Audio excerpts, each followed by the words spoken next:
School was easy. Teacher was a square-shaped woman with short, square hair and short skirts. She got in the way sometimes, but not often. The people around him were his size. He didn't have always to be stretching his neck up to faces bent over him, and he could sit on the chairs without having to climb. All the children had names like Francis and Evelyn and Agatha and Edward and Martin, and his own name was Stephen. He was not Mama's baby, nor Papa's old man. He was not Uncle David's fellow, or Grandma's darling, nor even old Janet's bad boy. He was Stephen. He was learning to read and to sing a tune to some strange-looking letters or marks written in chalk on a blackboard. You talked one kind of lettering, and you sang another. All the children talked and sang in turn, and then all together. Stephen thought it a fine game. He felt awake and happy. They had soft clay and paper and wires and squares of color in tin boxes to play with, colored blocks to build houses with. Afterward, they all danced in a big ring, and then they danced in pairs, boys with girls. Stephen danced with Francis, and Francis kept saying, "Now you just follow me." She was a little taller than he was, and her hair stood up in short, shiny curls, the color of an ashtray on Papa's desk. She would say, "You can't dance." "I can dance, too," said Stephen, jumping around, holding her hands. "I can, too, dance." He was certain of it. "You can't dance," he told Francis. "You can't dance at all." Then they had to change partners, and when they came around again, Francis said, "I don't like the way you dance." This was different. He felt uneasy about it. He didn't jump quite so high when the phonograph record started going dum-diddy again. "Go ahead, Stephen, you're doing fine," said Teacher, waving her hands together very fast. The dance ended and they all played relaxing for 5 minutes. They relaxed by swinging their arms back and forth, then rolling their heads round and round. When old Janet came for him, he didn't want to go home. At lunch, his grandma told him twice to keep his face out of his plate. "Is that what they teach you at school?" she asked. Uncle David was at home. "Here you are, fellow," he said, and gave Stephen 2 balloons. "Thank you," said Stephen. He put the balloons in his pocket and forgot about them. "I told you that boy could learn something," said Uncle David to Grandma. "Hear him say thank you?" In the afternoon at school, Teacher handed out big wads of clay and told the children to make something out of it, anything they liked. Stephen decided to make a cat, like Mama's Meow, at home. He did not like Meow, but he thought it would be easy to make a cat. He could not get the clay to work at all. It simply fell into one lump after another. So he stopped, wiped his hands on his pullover, remembered his balloons, and began blowing one. "Look at Stephen's horse," said Francis. "Just look at it." "It's not a horse, it's a cat," said Stephen. The other children gathered around. "It looks like a horse, a little," said Martin. "It's a cat," said Stephen, stamping his foot, feeling his face turning hot. The other children all laughed and exclaimed over Stephen's cat that looked like a horse. Teacher came down among them. She sat usually at the top of the room before a big table covered with papers and playthings. She picked up Stephen's lump of clay and turned it round and examined it with her kind eyes. "Now, children," she said, "everybody has the right to make anything the way he pleases. If Stephen says this is a cat, it is a cat. Maybe you were thinking about a horse, Stephen?" "It's a cat," said Stephen. He was aching all over. He knew then he should have said it first. "Yes, it's a horse." Then they would have let him alone.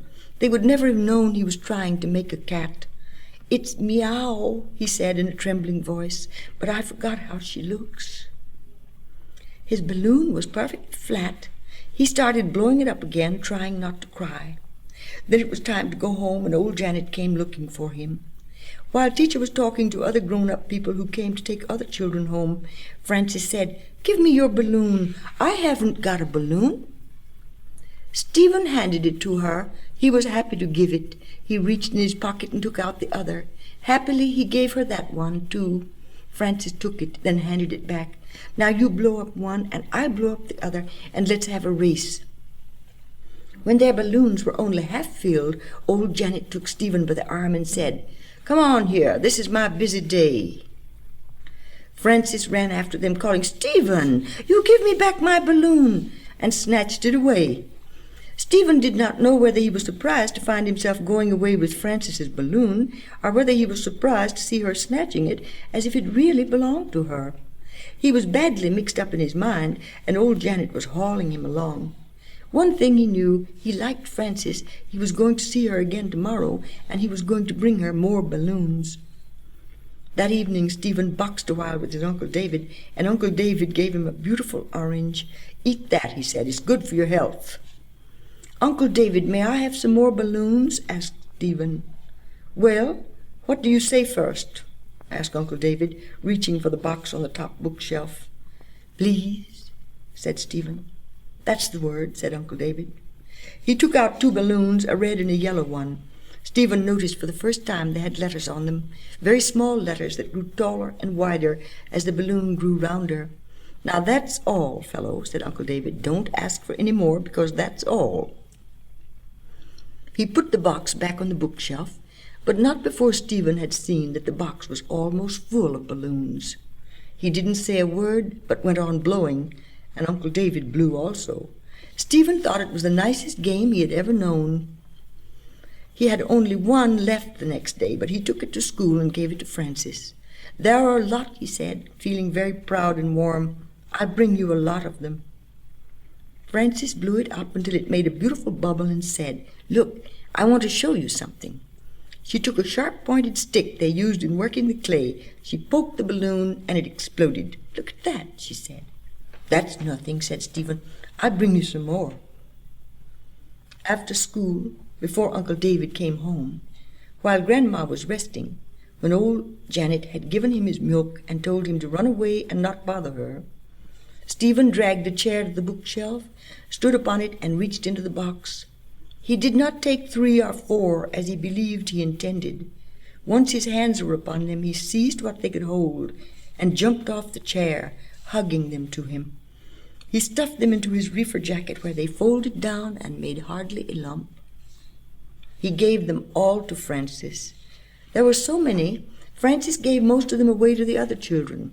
Stephen, flushed with his new joy, the lavish pleasure of giving presents, found almost at once still another happiness.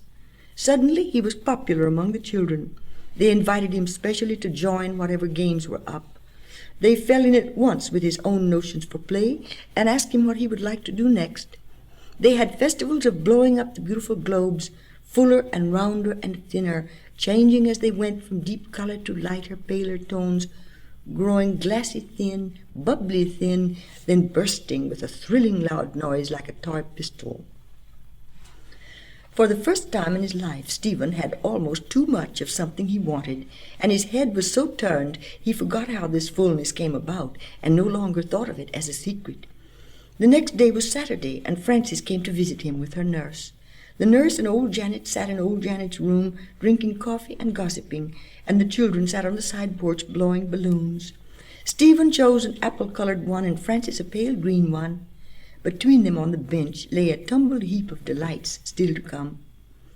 "I once had a silver balloon," said Frances, "a beautiful silver one, not round like these. It was a long one. But these are even nicer, I think," she added quickly, for she did want to be polite.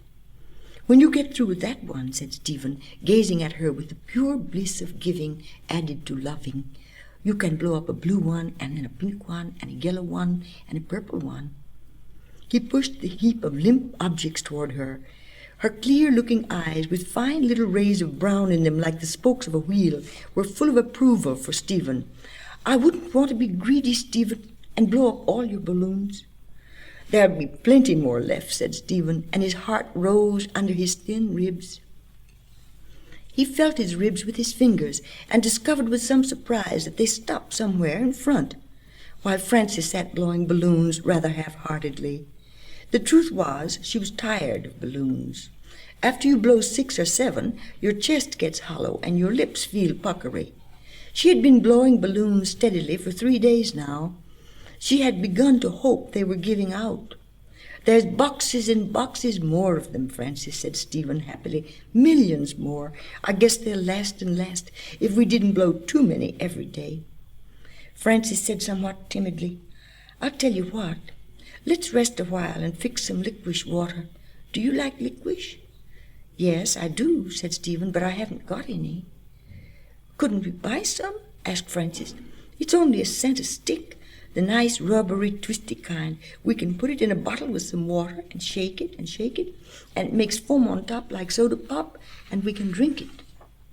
I'm kind of thirsty, she said in a small, weak voice. Blowing balloons all the time makes you thirsty, I think. Stephen, in silence, realized a dreadful truth, and a numb feeling crept over him. He did not have a cent to buy licorice for Francis, and she was tired of his balloons.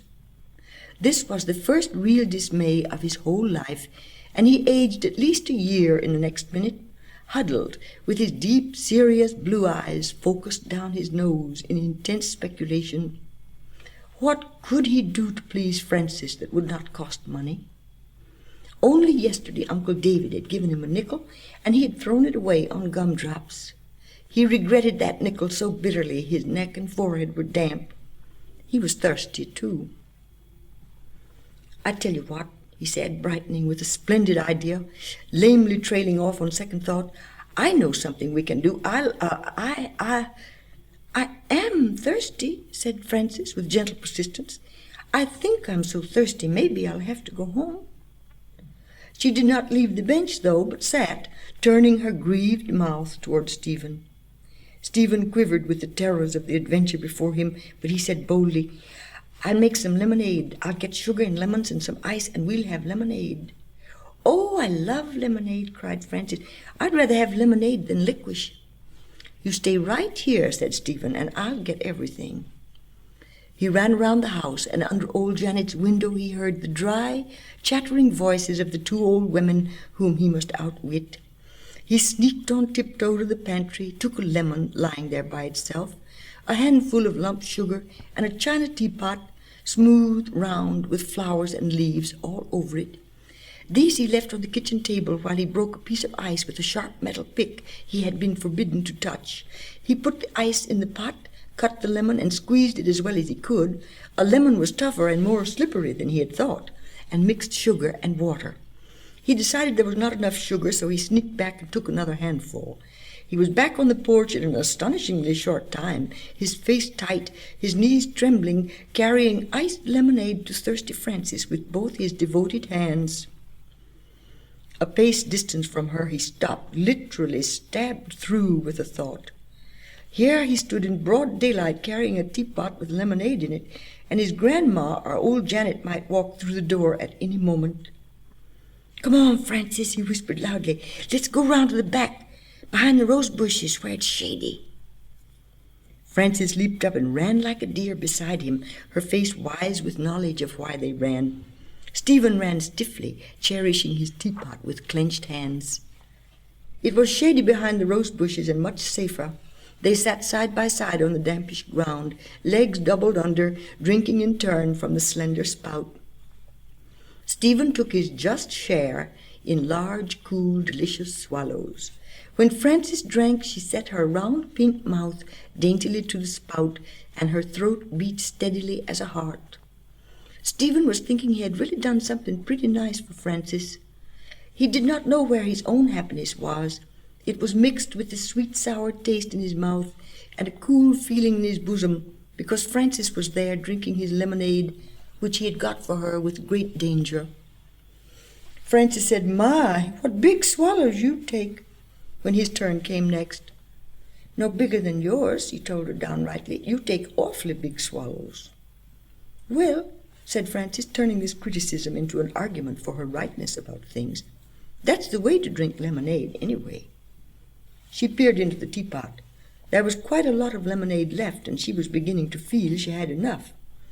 Let's make up a game and see who can take the biggest swallows. This was such a wonderful notion they grew reckless, dipping the spout into their open mouths above their heads till lemonade welled up and ran over their chins and rills down their fronts. When they tired of this, there was still lemonade left in the pot. They played first at giving the rose bush a drink, and ended by baptizing it. Name, Father, Son, Holy Goat, shouted Stephen, pouring. At this sound, old Janet's face appeared over the low hedge with the tan, disgusted-looking face of Francis's nurse hanging over her shoulder. "Well, just as I thought," said old Janet, "just as I expected." The bag under her chin waggled.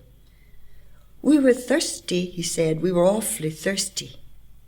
Frances said nothing, but she gazed steadily at the toes of her shoes. "Give me that teapot," said old Janet, taking it with a rude snatch. "Just because you're thirsty is no reason," said old Janet. "You can ask for things. You don't have to steal."